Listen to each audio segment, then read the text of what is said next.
Money plant ചെടികൾ തമ്മിലുള്ള വളർച്ചയിലുള്ള കാര്യമായ വ്യത്യാസം കണ്ടോ. യഥാർത്ഥത്തിൽ ഇതാണ് ആദ്യം ഉണ്ടായിരുന്ന ചെടി. ഈ ചെടിയുടെ ഒരു ശിഖരം വെട്ടിയെടുത്ത് വേറെ വലിയ കുറച്ചുകൂടെ വലിപ്പമുള്ള ചെടിച്ചട്ടിയിൽ നട്ടിട്ടാണ് ഈ മണി പ്ലാന്റ് ഉണ്ടായിരിക്കുന്നത്. അപ്പോൾ ഇത് മറ്റേതിൻ്റെ തൈ ആയിട്ട് വേണേൽ കണക്കാക്കാം. പക്ഷേ തൈ മറ്റേതിൻ്റെ ഡബിളിലധികം വലിപ്പം വെച്ചിരിക്കുന്നു. പൊതുവേ ഈ മണി പ്ലാന്റ് ആദ്യം കാണിച്ചതിൻ്റെ 2 ഉണ്ടായിരുന്നു, ഒന്ന് കേടായിപ്പോയി. ആ വളർച്ച നിരക്ക് വളരെ കുറവായി തോന്നിയുകൊണ്ട് ഞാൻ എന്ത് ചെയ്തു, ഇതിൻ്റെ ഒരു ശിഖരം എടുത്ത് വേറൊരു ചെടിച്ചട്ടിയിൽ കുറച്ച് അധികം വളമൊക്കെ ഇട്ട് ഒന്ന് പരീക്ഷണാർത്ഥം നട്ടതാണ് ഈ കാണുന്നത്. അപ്പോൾ അതെന്തായാലും ശരിയായി, കാരണം നല്ല വ്യത്യാസമുണ്ട് വളർച്ചയിൽ. അപ്പോൾ ഞാനിപ്പോൾ മറ്റതും കൂടെ ഇങ്ങ് എടുത്തുകൊണ്ട് വന്നിട്ട് അതേ തരം വളമൊക്കെ ചെയ്യാനുള്ള ശ്രമത്തിലാണ്. വളം ചെയ്യും, അത് കഴിഞ്ഞാൽ ഇത് കൂടുതൽ മെച്ചപ്പെടുമെന്ന് നോക്കണം. അപ്പോൾ വളം കിട്ടായിട്ട് തന്നെയാണ് മിക്കവാറും നമ്മുടെ ചെടികളൊക്കെ മോശമായിട്ട് നിൽക്കണമെന്ന് മനസ്സിലായി.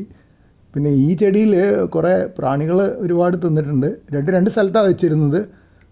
അപ്പോൾ ആ കാരണവും കൂടെ ഉണ്ടാവുമായിരിക്കും.